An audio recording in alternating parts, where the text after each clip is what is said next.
Hello guys, and welcome back to What If Civilization Started Over.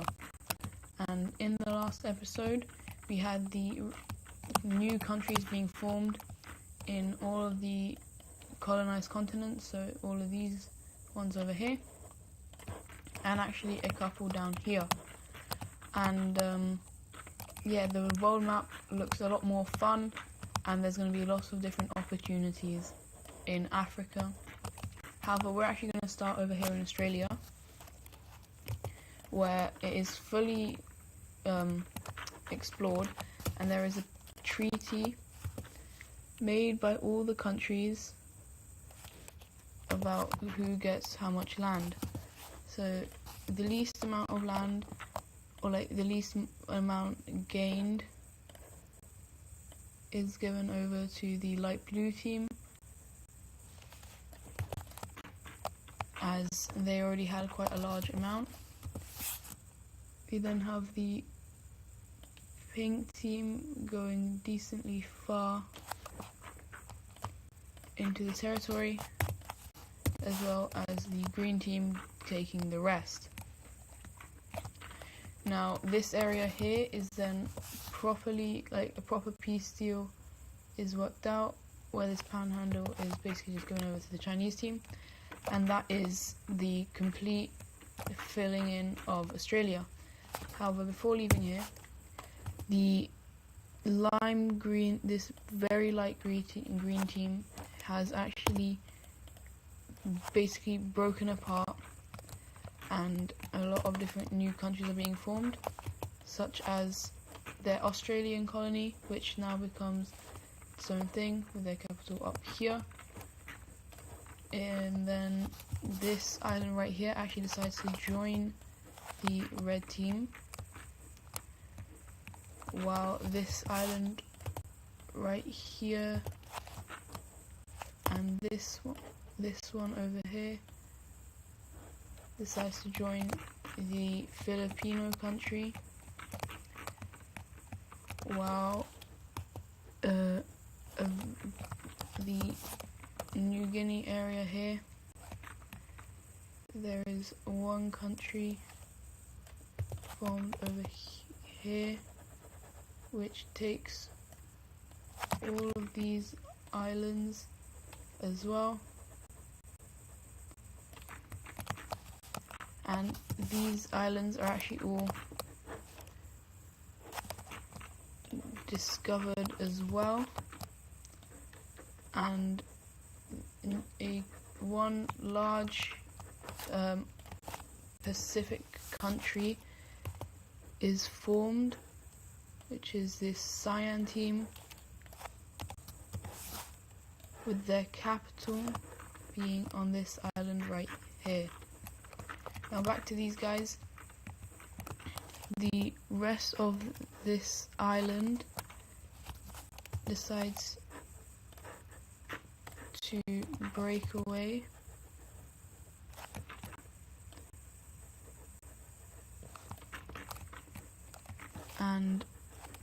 and then the final split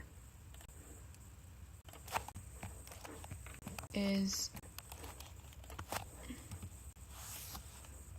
this island right here, which takes all the other islands apart from the main island of Borneo. I think that's what it's called. And so for the capitals, this one will have it down in the south tip here, this one will have it here, and this one will have it on the tip there. Did that turn white? Oh. I want to turn it a bit more blue. Right. Anyways, now we're going to head over here into Africa, where our first war is going to happen, and that is the light grey country declaring war on the blue country right here. And so they make quick gains into the country. However, they are pushed back around here. However, over here they managed to get very close to the capital and even make their front line even better. And they then spearhead up, trying to cut off the city from the rest of the country, which works very well and forces the country into capitulation, forcing them to go over. How I'm gonna turn it into this color because there's already kind of grey up here. Anyway, these guys then also decide to go into the Lake Victoria country, and with their expanded front they can easily go in, spearheading towards Lake Victoria, and then once again encircling the capital, taking it very quickly, going across and around the lake, basically forcing the rest of the country to capitulate. And so once again it is full annexation by this team right here, as they also basically send an ultimatum, which means these two countries are fully annexed into this country.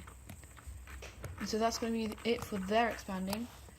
However, we are going to have something down here happen with this bright green country is going to invade up into this country right here and quickly take the capital, forcing capitulation, and the south of Africa is united. As we also see a union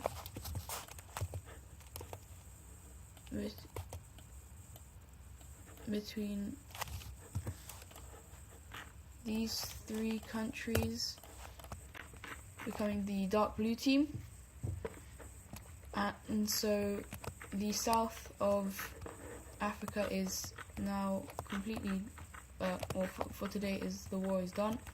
However, over here, this country is very weak, and this country needs coastal access. So what they're going to do, they're going to send some troops in and just very quickly take over the country. And yeah, we then have something happening over here, where the big green country actually splinters into, I can't actually find a good colour, well, with purple. And so a bit of the western half here has broken away.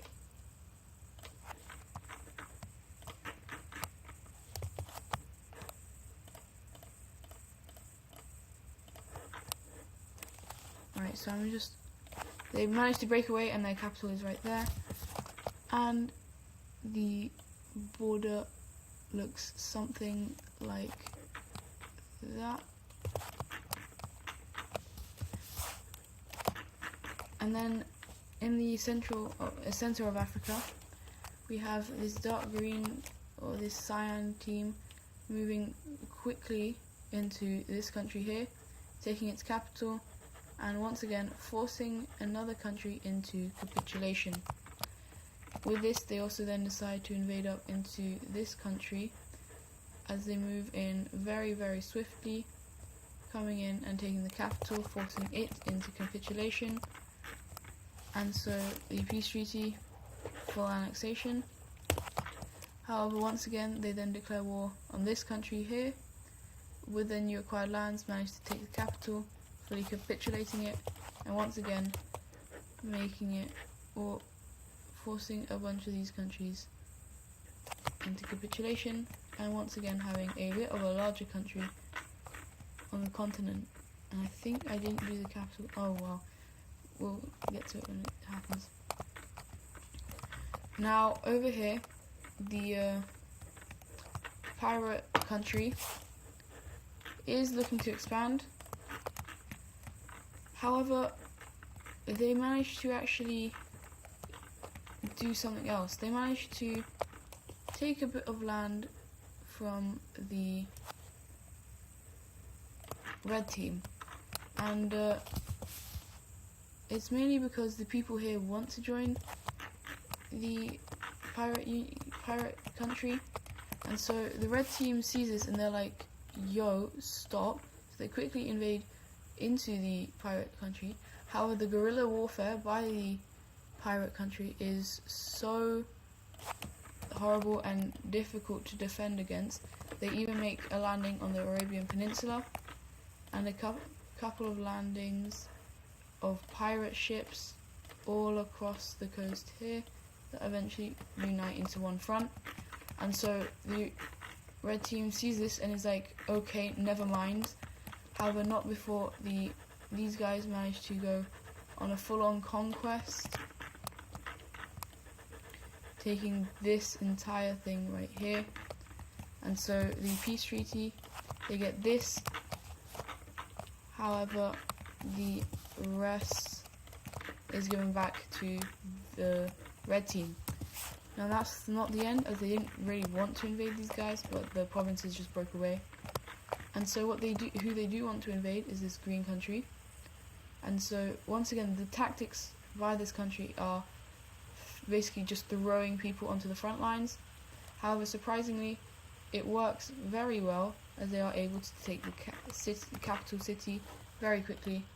And so a peace treaty is made between the two sides, with it looking something like that. And so now the pirate country is actually one of the larger and stronger countries in the world. And yeah, however, one more thing, or a couple more things that will happen in Africa. The green team, this team, and this team all decide to unionize into the Confederation of Central Africa, and even offering up the idea to this country, who also decides to join. And so we now have a large green team in the middle of Africa. Now we're going to move over back here into Europe, where we have a war between these two countries, initiated by this country as they move in here, and as they manage to do this pretty successfully, nearing, once again threatening encirclement, and they then even manage to make a slight landing over here and encircle the capital, leaving this area to actually join up with this team, as the rest is fully capitulated. And so the capital city is gone, and a peace treaty is made between these two countries.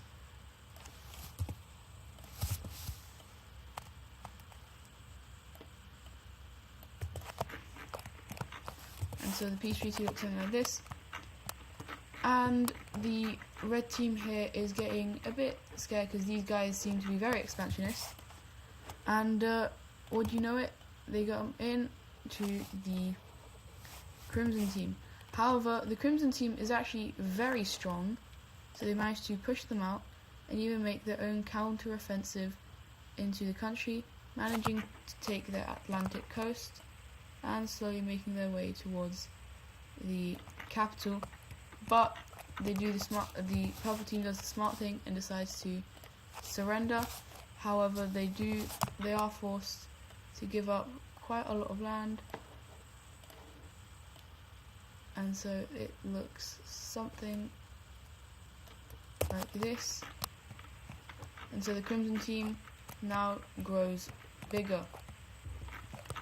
And so now we're going to actually head over to the purple team, or this country right here, the Russian team, who decides to unite with this northern Russian team in a very surprising move. However, they wanted to expand their size, and that was the best way for them to do that. Now, if we go over and look at the alliances, we can see that the Triangle Alliance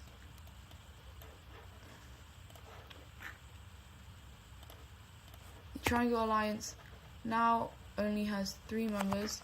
However, after a lot of deliberation between the big two, they decided to kick this country out, as they are actually really unstable since the war. As you could see, they were losing land to a red team who was very far from home, and so they are kicked out of the Triangle Alliance, which ends up to basically the collapse of the country, which allows for the Russian team to gain quite a lot of land here, and then a new country be formed up here in the north.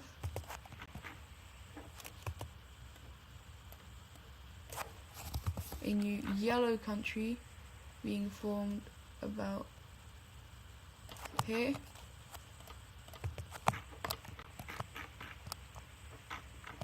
As well as the blue team getting a little bit of land right here,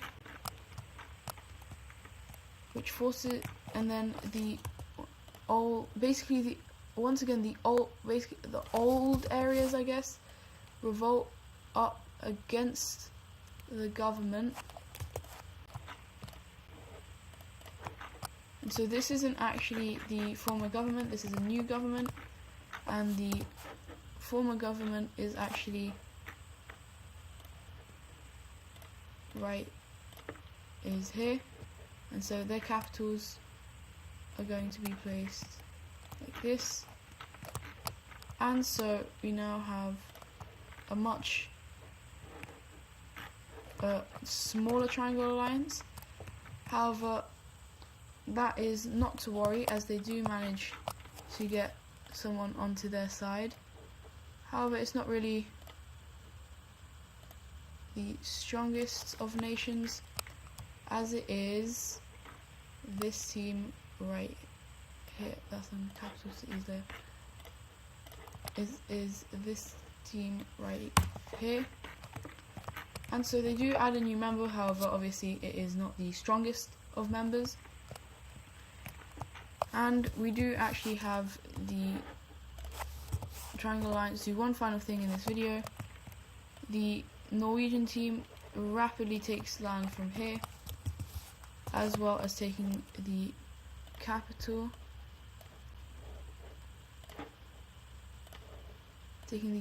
of this one, which allows